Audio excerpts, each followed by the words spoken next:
Hi, this is Dr. Gary Sykes and welcome to this vlog on the topic of preparing for pregnancy. So you'd like to have a baby soon, and so you're wondering, what do I need to do? Well, the first thing you need to do is to consider, are you going to be a public or private patient? There's a huge difference between public and private healthcare for pregnancy management. Public is very much the inferior, the poor cousin of private. And it'd be great if you decide to be private. Now, you need to make sure that you've got adequate health fund cover, so you should check that straight away. If you don't or not in a health fund, then you'll be self-funding. Make sure you've got adequate money aside for your pregnancy.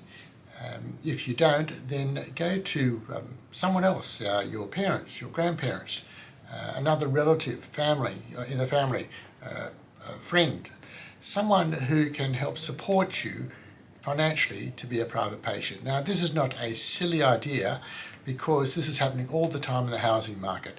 With the cost of housing as it is, it's quite common for people not to be able to afford to buy the house and for their parents to contribute to the cost. Next is to make an appointment with your GP. Go along for what we call a well woman check.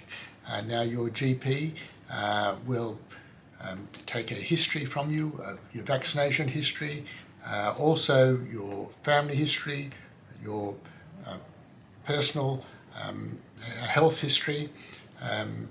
He'll then do an examination as appropriate. He will possibly take a cervical screening test if that's relevant, arrange for appropriate bloods, arrange for vaccination top-ups if that's necessary.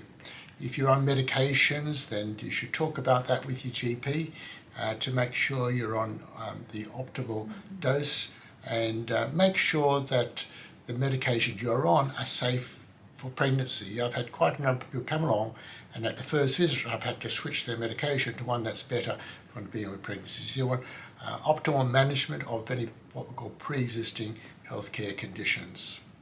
Then having done that, you should, if you're on the pill, cease the pill, the contraceptive pill, at least 3 months before you want to conceive. The pill can adversely affect your level of folic acid, and also if you're on the pill just before you conceive, it makes it much more challenging to work out your dates. Start taking folic acid. The usual dose is 0.3 milligrams per day. You may need to be on high dose if there's a reason. Folic acid is contained in pregnancy supplements, and most ladies go onto pregnancy supplements, but certainly be on folic acid for about 3 months before you conceive. Try to be in optimal health as much as possible. I'm not saying go out there and join a gym, but start exercising, go for regular walks, also things like that. When you get pregnant, you'll find it's extremely tiring. It's hard work quite often, and certainly when you're pushing in second stage, that's hard work. So to try to be as fit and healthy as possible before you conceive is a very good idea. Try to be at an optimal weight. You can check that. There's BMI, body mass index calculators online. So check your weight, see if you're at the right weight. If you are overweight, then do your best to lose those extra kilos before you conceive. It'll make the pregnancy safer and easier for you if you can do that. Next is to make sure you're on a good quality diet.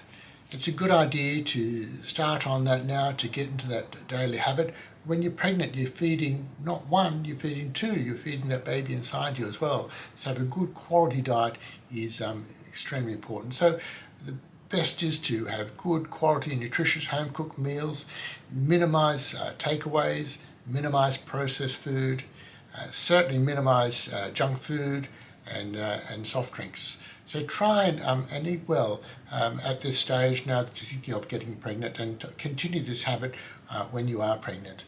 Stop smoking. If you take illegal drugs, stop them as well. These are not a good idea for anyone. So certainly when you're pregnant, you shouldn't be on them, and certainly it's a good idea to stop them now and not restart them again once you've had the baby. Alcohol, I suggest you restrict your alcohol I don't think you actually have to cease it. Indeed, I have no objections to women having the occasional drink when they're pregnant, because the evidence is not there that the occasional drink will damage your baby. I know girls are scared about that, and that's fine, but certainly I don't have any personal objections.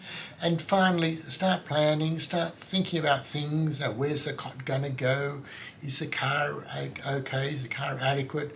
All sorts of things like that. You don't actually do anything at this stage, but start planning so that when you are pregnant, you've already worked out a lot of that detail.